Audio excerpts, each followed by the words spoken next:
Okay, this is ALHS 1011, and this section is Module 2, the musculoskeletal system. Here are your learning objectives. Okay, so the musculoskeletal system, the muscular system is in conjunction with the skeletal system. It provides the framework for the body. There's an external component that allows for us to move, locomotion. And then there's an internal muscular system that has to do with digestion and cardiovascular system and respiratory. So the anatomy of movement. Here's some terms you might want to know. You have the primary mover or the agonist.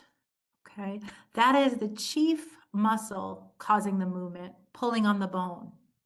So in the example of the bicep curl, your primary mover or agonist is the bicep brachii. Okay, that is the muscle primarily pulling on the bone. Your point of origin is the end of the muscle that is attached to stationary bone. Okay. In this case, this would be your point of origin up here, at the attachment point at the shoulder. Point of insertion is where a muscle end is attached to the moving bone. So the bone moving in a bicep curl would be your radius and ulna, and it would be down here. That would be the point of insertion. Synergistic muscles are ones that are syn meaning same or union. They're assisting the primary mover. Your antagonistic muscles move against movement. So they're moving in the opposite, and I would say like keyword there is opposite direction as the agonist. So if your agonist, your primary mover is the bicep, then the tricep would be moving in the opposite direction. Here's some terms to be familiar with as far as movement. Extension basically means that the angle between two bones is increasing. It's getting larger. So in the example of the arm in a bicep curl, when you extend, you're increasing the angle. So in here, the second picture under A, that angle becomes a 180-degree angle. Okay. In flexion, when you flex that muscle, the bicep, you're decreasing the angle between two bones. So hip flexion, decreasing the angle. Extension would be to straighten and pull back. Knee flexion, decreasing the angle here. Knee extension is to kind of pull it straight. Arm extension at the shoulder, and elbow flexion. Abduction and adduction. To abduct means to move something away or take something away. In this case, from the midline. So when you abduct your arm, you're moving it away from your midline.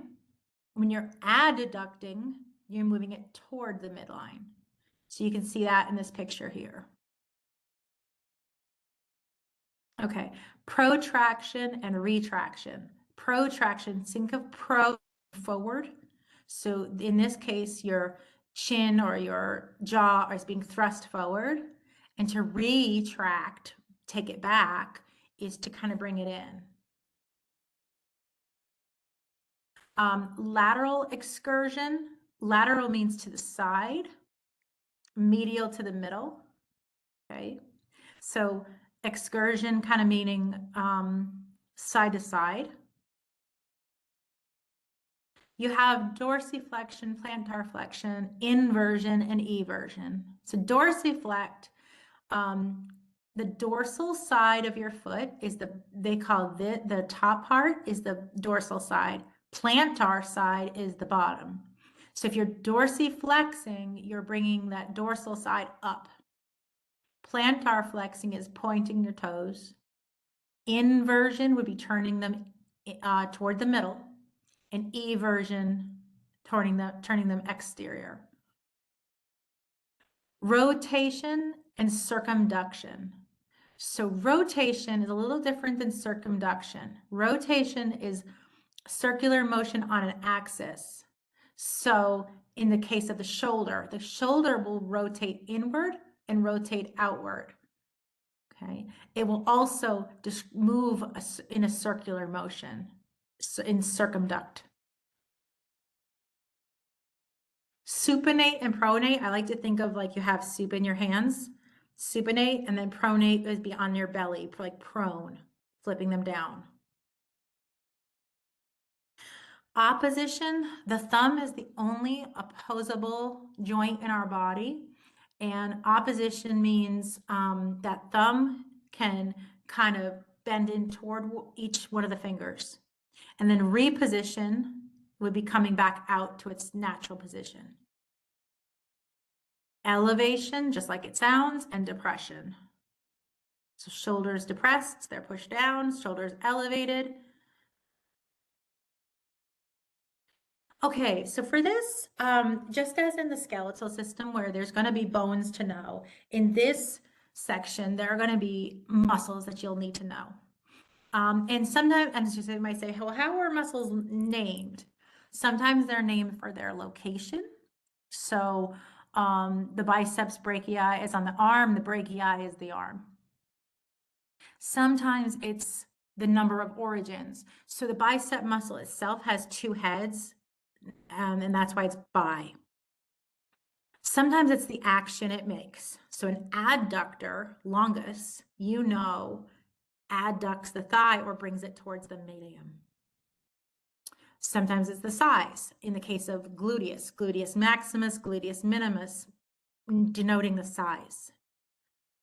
Sometimes it's the location of attachments. So the brachioradialis, the radialis refers to the radius, it's where it attaches. Sometimes it's the shape, so like deltoid is a triangle. Sometimes it's the direction of the fibers. Rectus abdominis means straight. So it's the abdominal muscles that are straight. And then sometimes it's a combination. Pectoralis, referring to the shoulder location, but also major would be meaning big. Okay, here is a quick overview of the muscles of the body. This is a fun little way to memorize this. A skeletal muscle system is ready to contract. It's there when you need to fight and also to react. You have around 640, but there's no need to fear. We'll cover all the main ones from your front to your rear. There's the trapezius muscle from your neck down your back. This muscle has 3 portions, so let us discuss that. Superior, middle, inferior, that is what they're called. And around your shoulders is where they are sprawled. The deltoids top the shoulders, and each splits into 3 anterior, lateral, posterior fibers, as you can see. These muscles help you lift your arms up into the air, so you can wave your arms around like you don't even care. The biceps is a flexor made up of 2 sections, the short and the long heads, almost like reflections. The triceps is an extensor with 3 bits you can see. These are the lateral long and the medial heads actually.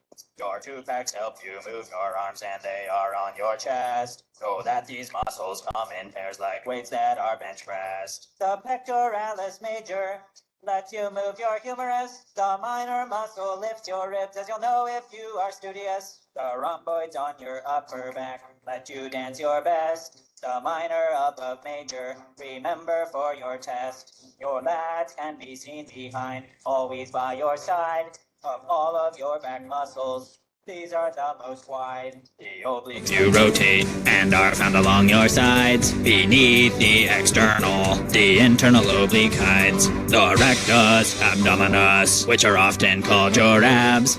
Everyone has a six-pack, though sometimes under flab. Glutes are the largest muscles located on your rear. Your glutes will help you to climb stairs without any fear. The three gluteal muscles are maximus, medius, minimus. So make sure when you study that you are not oblivious. The quadriceps has four muscles which help extend your knee. It's found atop the femur, shown here as you can see. Vastus lateralis, intermedius medialis, together with the fourth, called rectus femoris. The hamstrings are leg flexors, and they have three muscles: biceps femoris, semitendinosus, and semimembranosus. Finally, your calf muscles, the soleus and gastrocnemius, with lateral and medial heads, which find cycling strenuous. Okay. So be sure to, there's another song here. I won't play that one for you, but you get the idea. This is in your PowerPoint to help you learn the muscles. You're going to want to learn the muscles, especially the ones that are highlighted on these slides. We have a muscles to know list. So the main ones here that you should know in the muscles of the neck and head are the sternocleidomastoid. It attaches to the sternum and the mastoid. Your trapezius, located here, you may also call them the traps. Those are kind of your neck muscles. Okay, so you have your trapezius. This is the kind of triangular shaped muscle of the back. Your deltoid are your shoulders. Pectoralis major, your pecs, the major muscle here. Your latissimus dorsi is kind of what gives people that V shape. That people also call them lats. You have your rectus abdominis, that's your six-pack. Your external oblique are oblique muscles of the stomach. In the lower body, you've got your gluteus maximus, your hamstring group, your gastrocnemius, which is the top of the calf. Your sartorius is a muscle that you can see kind of goes from the hip and wraps all the way to the inner thigh. Then you have your quadriceps group, the gastrocnemius here, and tibialis anterior. Anterior meaning front, and that tibia is your shin.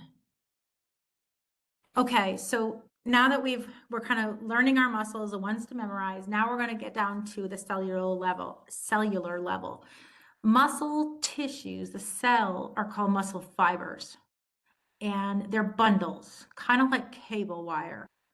And each muscle fiber is about the diameter of human hair.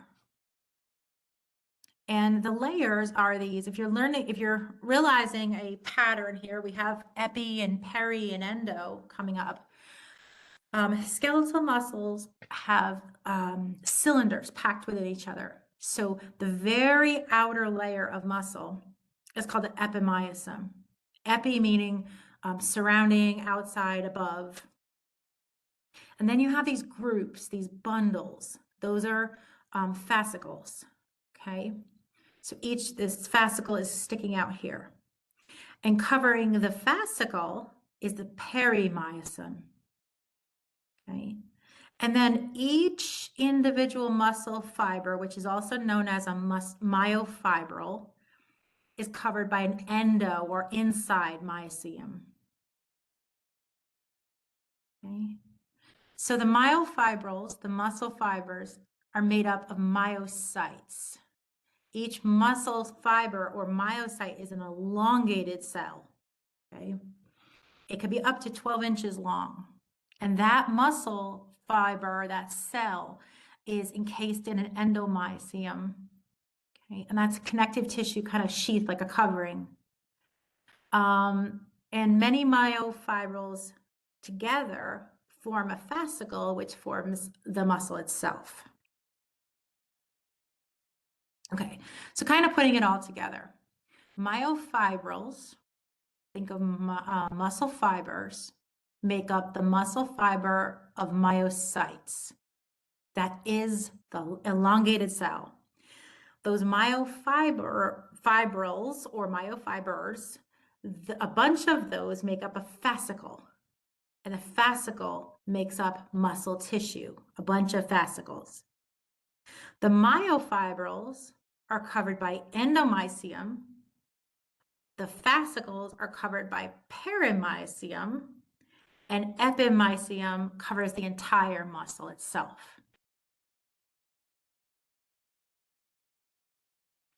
So this was just kind of try to help you.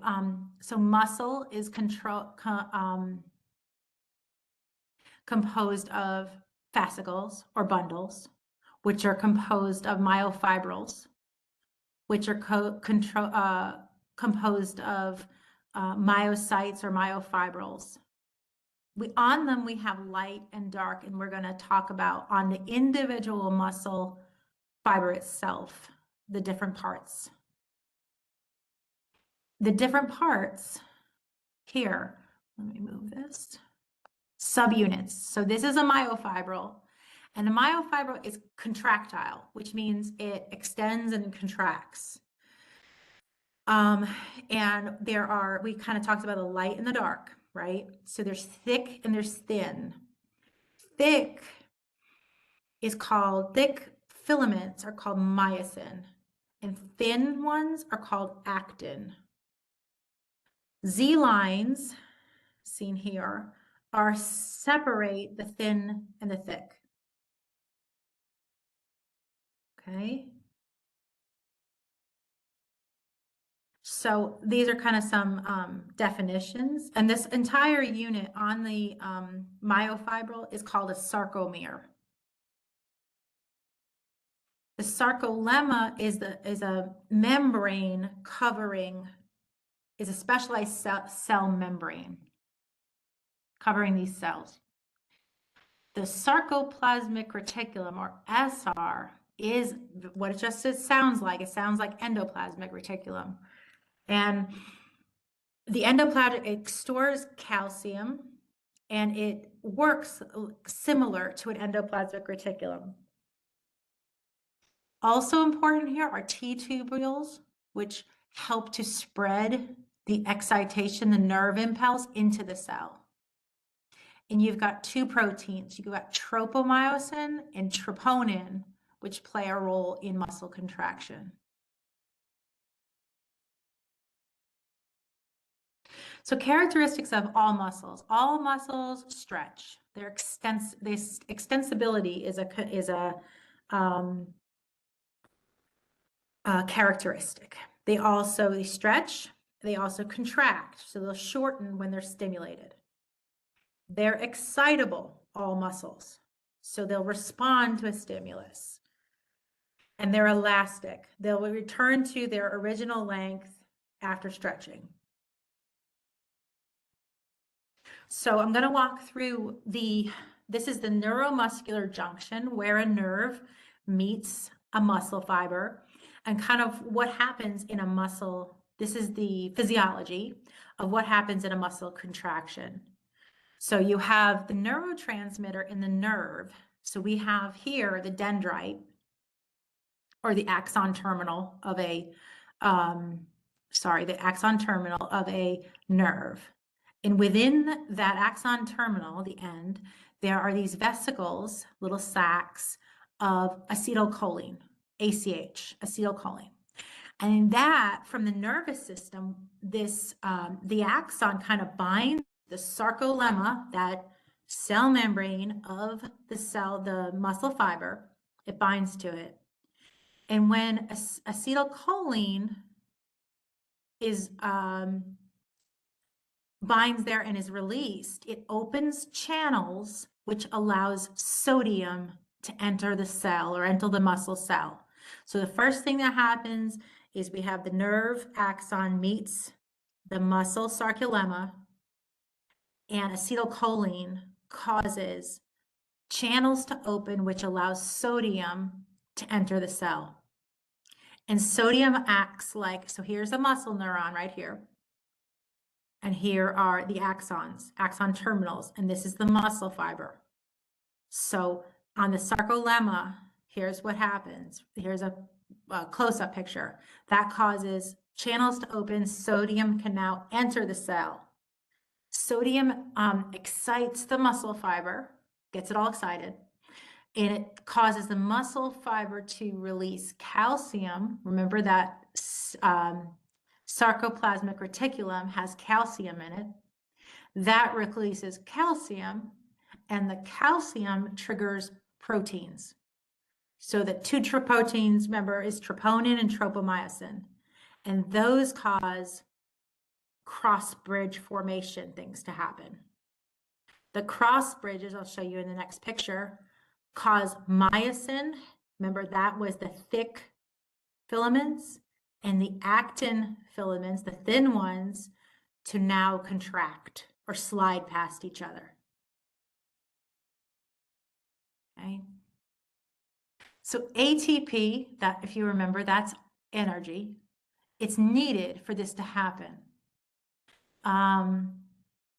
So for myosin, the thick filament will pivot toward the actin, the thin one, with ATP because this requires energy, and the body uses the new ATP to break the connection between the myosin and the actin and causes it to relax.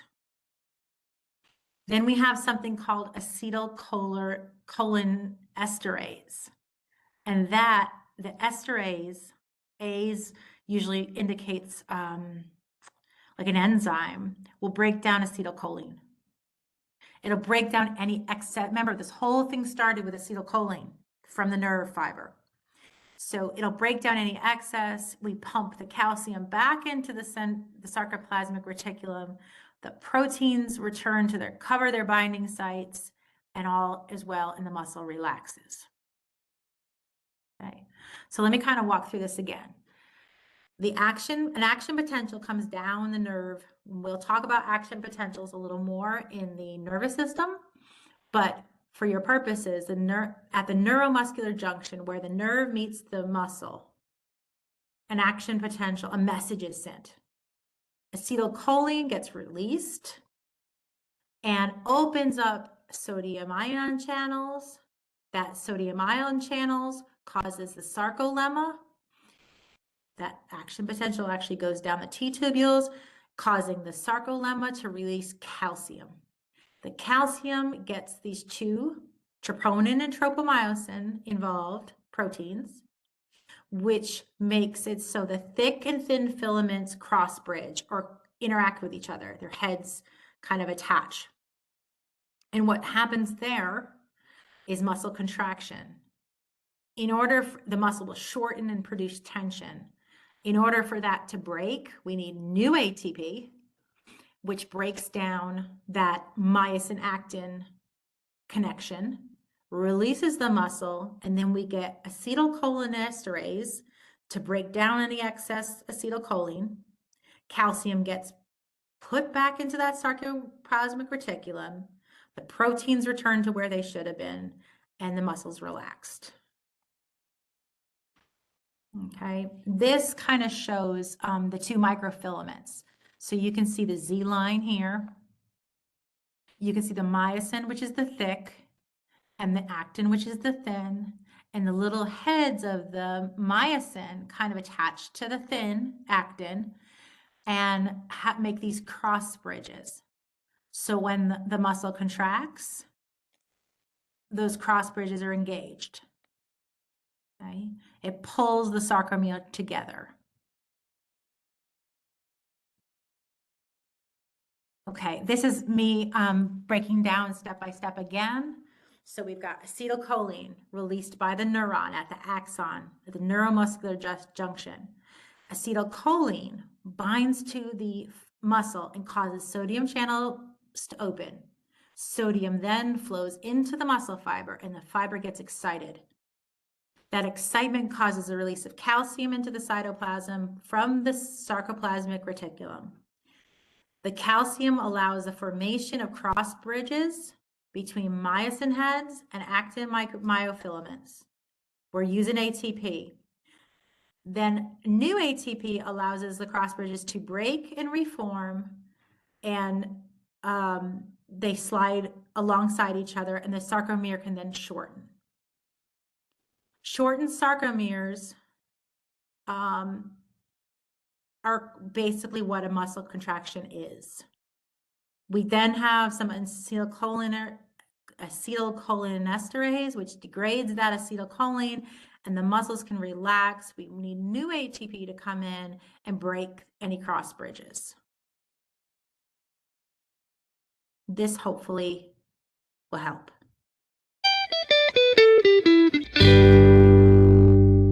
Muscles. They're quite magnificent. The muscular system consists of muscles, and often when we think of muscles, we think about certain ones that you can identify right under the skin, like biceps or triceps. But muscles are so much more than that. This video is not going to focus on the names of all kinds of different muscles, but more about muscle tissue and how muscle contraction works, the actin-myosin cycling. First, let's talk about muscle tissue. Muscle tissue is made up of muscle fibers. These fibers are the muscle cells, and they have structure that aids in their function. There are 3 types of muscle tissue we'll discuss. Cardiac muscle tissue. Like its name suggests, it's in the heart. The muscle fibers are branched and striated or striped. Each fiber has a nucleus. At the ends of the fibers, you'll find something called intercalated disc. These are really important because they're involved in helping the cardiac muscle tissue contract in an organized, wave-like pattern. This muscle tissue control is involuntary. That is, you do not consciously control it. Smooth muscle tissue. It's smooth, really just meaning here it doesn't have striations or stripes. Each fiber has one nucleus. And each fiber is spindle-shaped, meaning they are wide in the middle and then taper off at both ends. You'll find them in the digestive system, in arteries and veins, in the bladder, in the eyes, changing the iris size.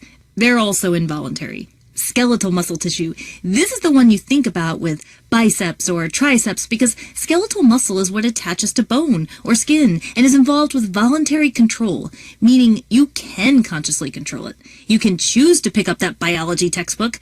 If you could zoom in to see these, skeletal muscle fibers are striped or striated. The fibers are long cylinders that are multinucleated, fancy term for multiple nuclei.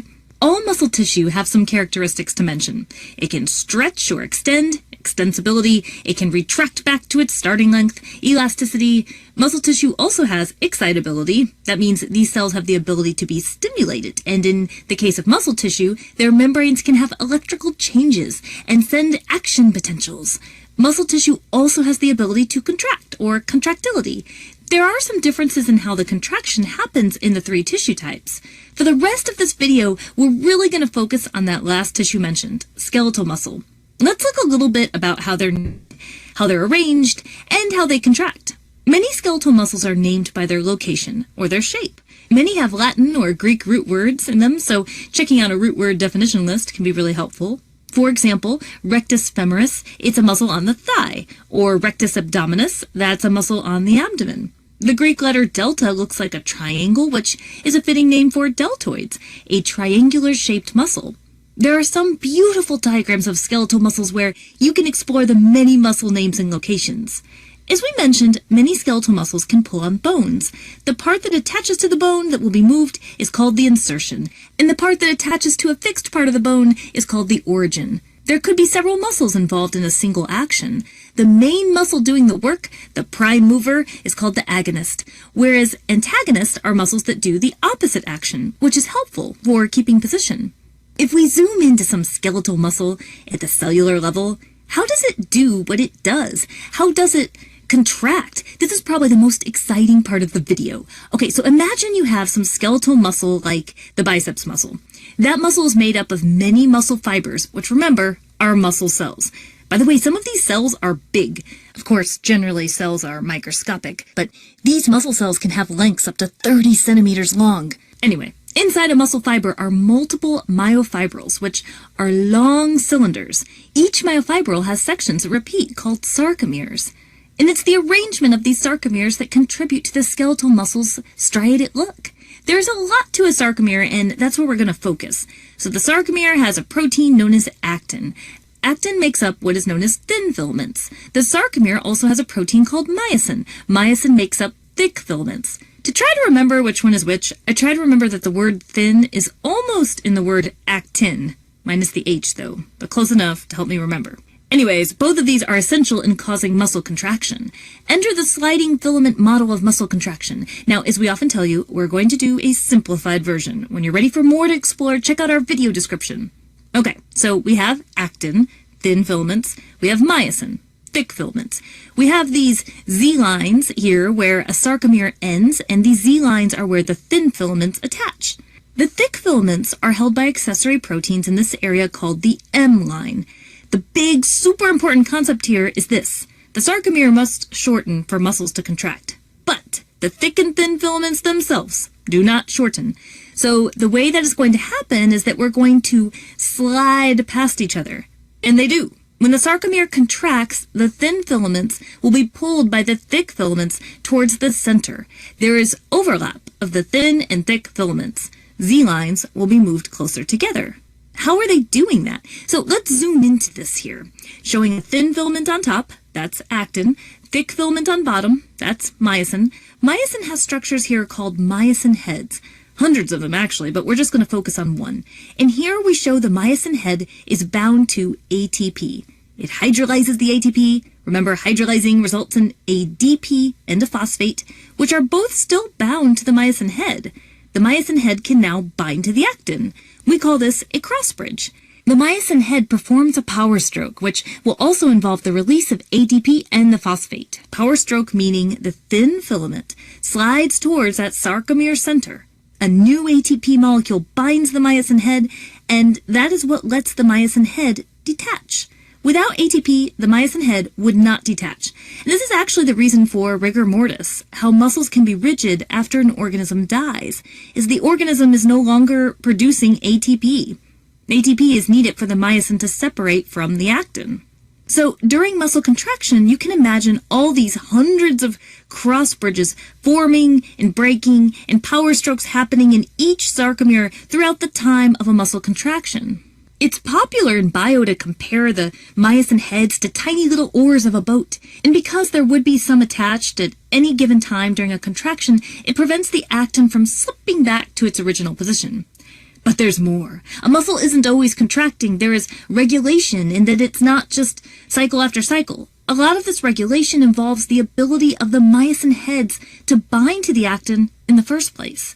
The actin has something called tropomyosin on it. It's a regulatory protein, and it blocks the myosin binding sites on the actin. We're drawing it like a ribbon here, blocking sites. Another thing called troponin, or really a troponin complex, is a set of more regulatory proteins. Together, these regulatory proteins block those myosin binding sites, and if the myosin doesn't bind the actin, the muscle can't contract because that thin filament isn't going to be sliding.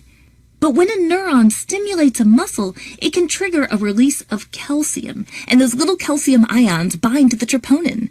The troponin has a conformational change, and this lets the tropomyosin move off the myosin binding sites. Now the myosin heads can bind. Pretty fascinating way to regulate. Next time you pick up that biology textbook, you might want to pause to reflect on the amazing events occurring in your skeletal muscles.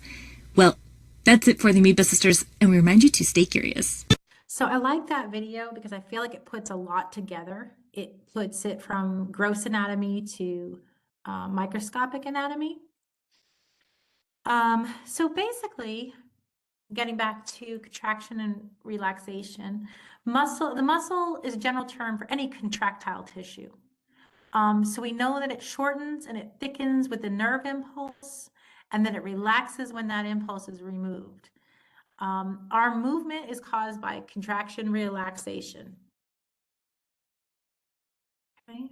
So here's another picture. We've got the muscle here, and extending that bicep, remember, elongates that bicep and increases the angle. When we have a contraction, the biceps flexes or shortens, and the angle decreases.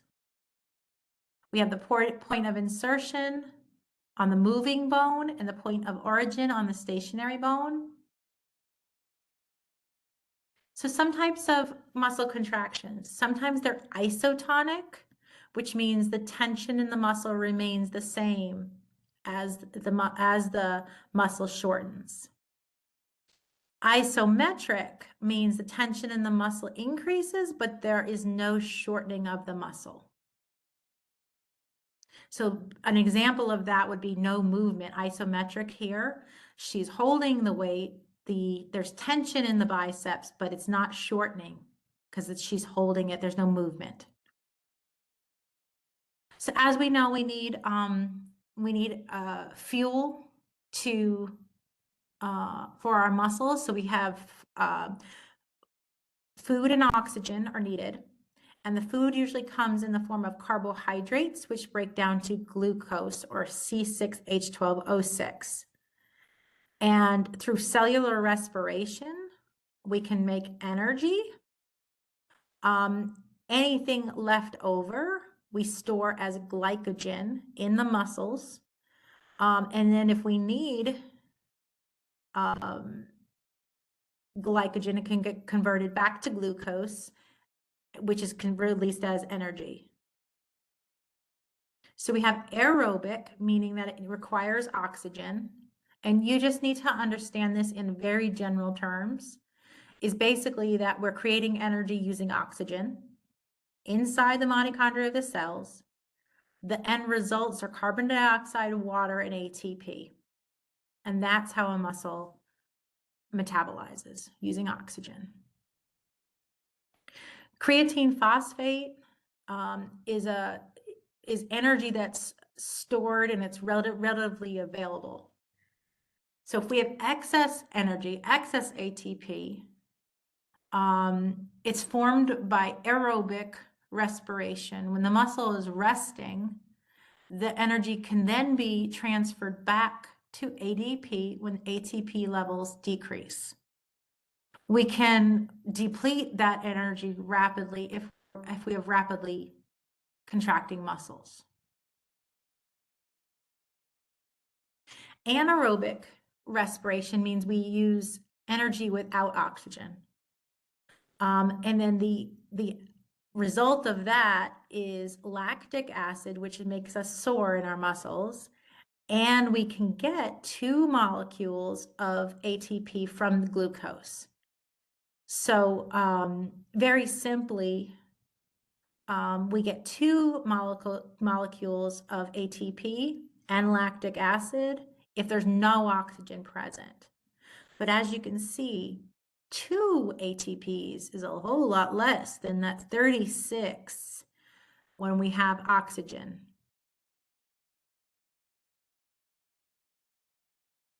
So muscle fatigue. Muscle fatigue, the inability of the muscle to fully respond. It's not responding to the nerve impulse. So sometimes we get contracture, like cramps when a muscle seems to be stuck. It can no longer contract and relax as normal. Sometimes we get a buildup of that lactic acid, that's substance that makes us sore. We don't have enough acetylcholine. We don't have enough glucose. And in order to remove the lactic acid, we need oxygen because remember, lactic acid is a result of anaerobic respiration. We need that lactic acid, we need oxygen. So if we don't have enough, we have an oxygen debt. So the oxygen debt ends up being the amount of oxygen we need to kind of clear out the lactic acid. We have slow twitch muscles that use oxygen for food. They fire slowly, therefore endurance. Think of the marathon runner, continuous energy. And then we have fast twitch muscles, which use no oxygen. They're for short bursts of speed. They fire rapidly, but fatigue more quickly. So think of a sprinter. They're fast, they're not sustaining. So in the For short duration, let's say sprinting, ATP stored in the muscles is used first. So we take the ATP stored in our muscles the first 6 seconds, let's say. And then ATP in the next 10 seconds is formed from the creatine phosphate and ADP. And then after that, we have glycogen stored in the muscles, breaks down and makes ATP anaerobically. Then in prolonged, ATP is generated with a breakdown of several nutrient energy fuels, and it's aerobic. So in the short duration, we get anaerobic without oxygen. In the longer duration, it's more aerobic to sustain it. Again, here's types of muscle tissue. I'm not sure why we're returning to this, but we have the skeletal, the cardiac, and the smooth. Skeletal is because it appears striated. The skeletal muscle is what allows us movement and exercise. High demand muscles. Our high demand muscles store fat, use it as energy. So our high demand muscles might be like our quadriceps. That energy, if you were to do 30 squats, that energy causes heat production. That's why exercising athletes can get overheated. The high demand muscles need a lot of oxygen, and the high demand muscles also are a darker color because they have a greater blood supply. Think of a chicken that has white and dark meat. The dark meat is because it has a higher blood supply. Our smooth muscle is involuntary. We call it visceral muscle. It does not have any striations. It's found in our organs, our blood vessels, our airways, and it allows for that internal movement. Very importantly, its smooth muscle is found in blood vessels diameters. They're located in all organs except for the heart. In the heart, we have cardiac muscle. So it's found in the blood vessels, the airways, and it allows, the smooth muscle allows to contract and relax.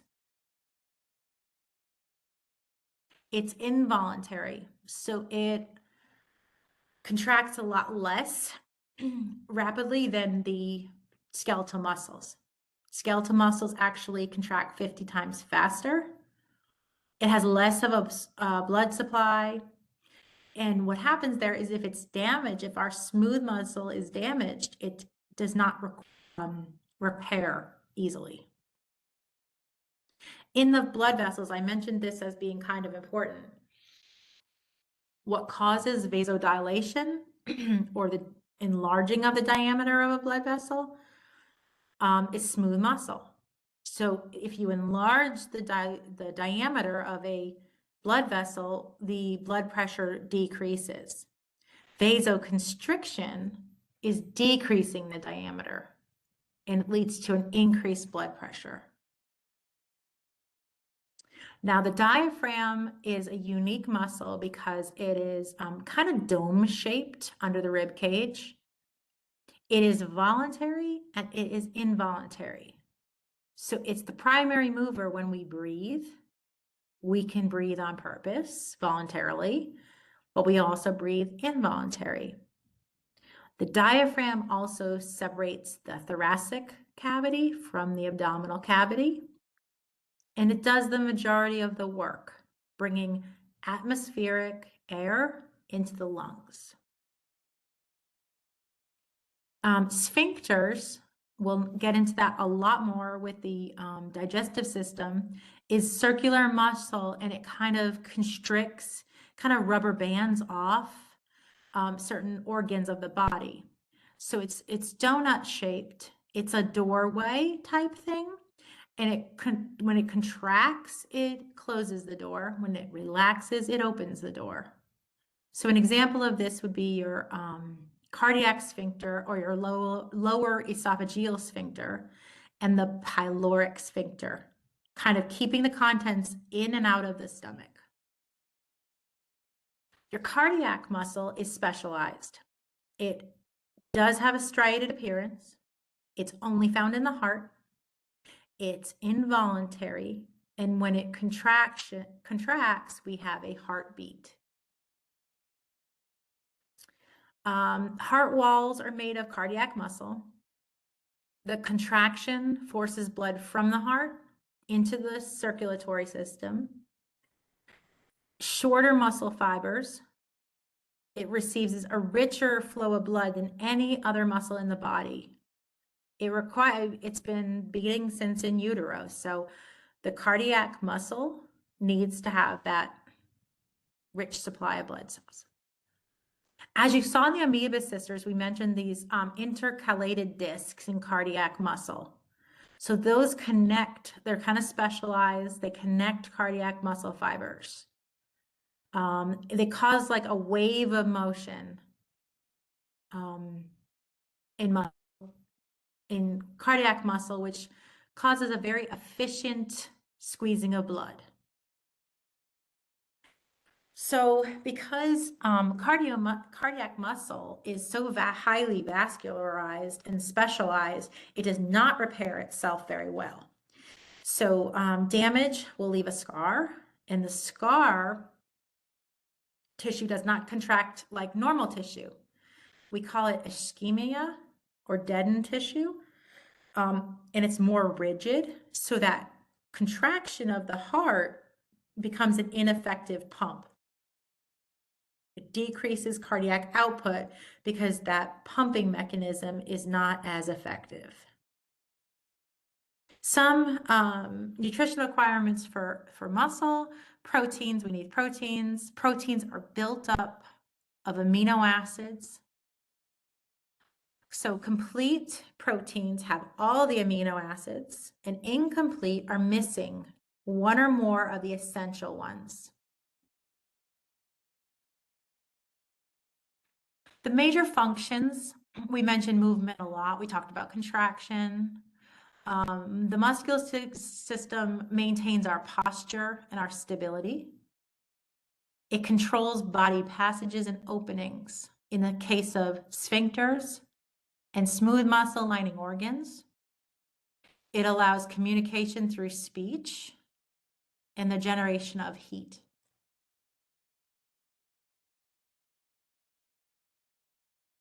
Okay, and that's the end of the muscular system.